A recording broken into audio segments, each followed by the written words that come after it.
Je suis Hervé Afokpe, je suis béninois. Actuellement, je suis en France. C'est avec beaucoup de plaisir que je fais cette vidéo-là. Déjà, parlant d'histoire, mon histoire, comme chaque personne sur cette terre, est unique. Je suis issu d'une famille polygame, comme tous ceux qui ont pris par là. Vous savez les réalités que nous rencontrons dans la polygamie, les obstacles, les limites que nous avons. Je suis aussi issu d'une famille, je dirais, modeste.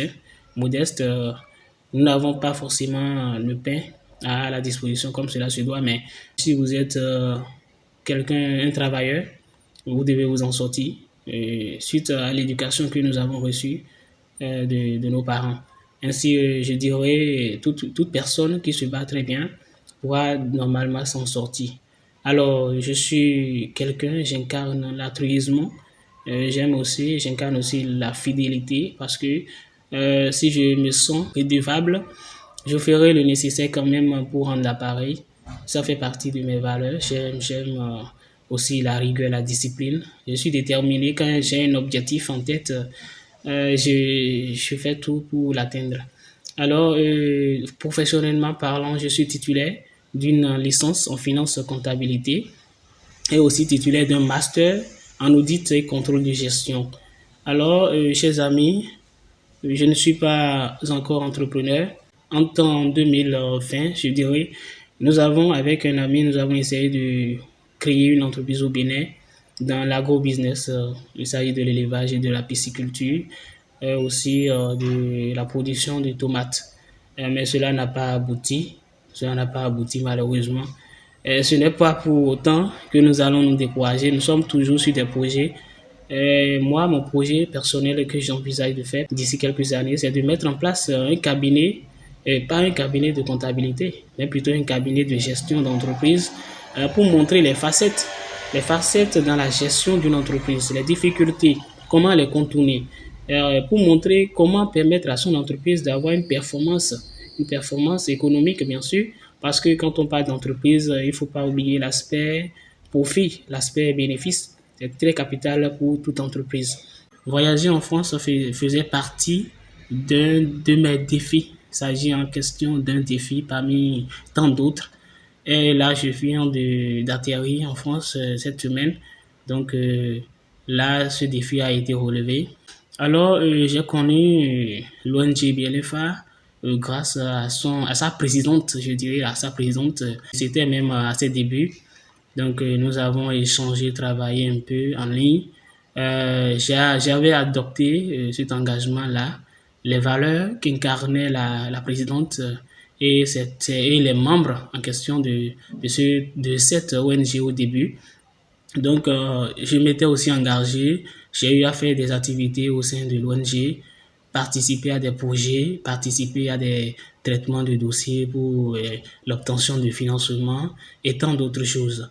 Donc, ce que je peux vous dire, c'est que je suis toujours membre de l'ONG Black Lottery for Africa parce que nous sommes appelés à travailler ensemble pour rehausser, je dirais, la solidarité, permettre l'altruisme entre Africains, pourquoi pas entre le monde entier, parce que nous sommes tous des êtres humains et nous devons cohabiter, vivre ensemble. Donc, qui dit vivre ensemble dit partager l'amour, partager ce que nous avons de plus important qui est humain. Alors, parlons de ça. L'ONG en question m'a apporté beaucoup de choses. Je fais partie déjà de la réflexion de ce que nous avons dans la tête. Il faut commencer par là. Ce que j'ai eu, l'éducation que j'ai eue, je dirais l'éducation que j'ai eue sur le développement personnel. Cela peut venir aussi de l'ONG parce que quand j'étais là, nous avons des séances de coaching, nous avons des échanges avec la présidente, avec les membres expérimentés, puisque nous, dans plein d'autres domaines, nous avons discuté sur des aspects du développement personnel, la confiance en soi, le fait de parler en public, l'éloquence. Vous voyez, donc, en fait, nous avons cultivé quand même plusieurs valeurs ensemble avec l'ONG, ce qui fait qu'aujourd'hui, nous avons plus de facilité à communiquer autour de nous, partager l'amour autour de nous, et partager ce que nous avons de plus cher avec notre entourage pour leur permettre de montrer que l'espèce humaine devrait faire la différence et que nous devons rester ensemble pour euh, produire de bons fruits, rester ensemble pour créer l'amour fraternel, s'aider mutuellement, vous voyez. Donc c'est un peu ce que je peux dire que j'ai gagné en termes de valeur au sein de l'ONG, la discipline, la rigueur, vous voyez. Donc c'est un peu ça. Sur le plan matériel, en fait, nous avons fait des projets sur le Bénin dans le temps, mais de façon personnelle, moi j'ai bénéficié de l'ONG Black Lottery for Africa. Actuellement, j'en ai bénéficié. J'ai bénéficié d'un financement pour mon voyage sur la France récent. Et cette semaine, j'ai bénéficié d'un financement de 3 175 euros de la part de l'ONG Black Lottery for Africa, que je tenais vraiment à remercier sincèrement, parce que sans ce financement, je ne pourrais pas être en France actuellement. Je n'avais pas assez de moyens pour faire tout le voyage, acheter le billet, et faire réserver des logements sur une période donnée, et pouvoir m'en sortir facilement, vous voyez. Donc c'est compliqué, c'est compliqué. Je remercie surtout la présidente, Madame Violaine, de cette organisation et à but non lucratif, bien sûr, qui permet aux Africains comme moi de pouvoir atteindre leurs objectifs, de réussir leur vie, parce que voyager sur la France faisait partie, je dirais, des étapes que je dois franchir pour pouvoir atteindre là où j'envisage d'atteindre, comme je dirais bien sûr l'excellence.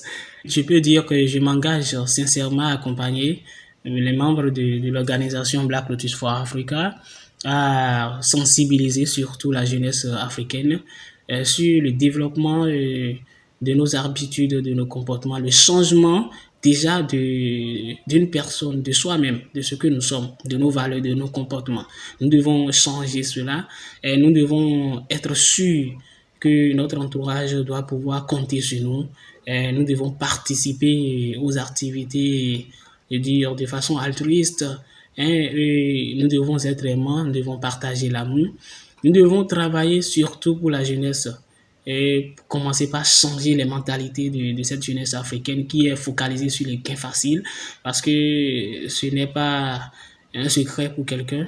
Aujourd'hui au Bénin, la jeunesse, la majorité de la jeunesse est en train de se conduire vers le gain facile, ce qui a amené ce phénomène de broutage que nous appelons communément le gaiman. Au Bénin, précisément, c'est un phénomène que nous sommes en train de combattre actuellement. Le gouvernement a mis en place, je dirais, des systèmes de détection pour pouvoir décourager tout jeune qui se met en tête d'aller sur ce chemin. Pourtant, il y en a qui persistent parce qu'il y a le gain facile. Mais nous, en tant qu'Africains, nous devons travailler. Nous devons nous dire que pour avoir de l'argent ou bien pour atteindre un objectif donné, il y a des efforts à fournir, il y a des sacrifices à faire, il y a de la détermination à y mettre.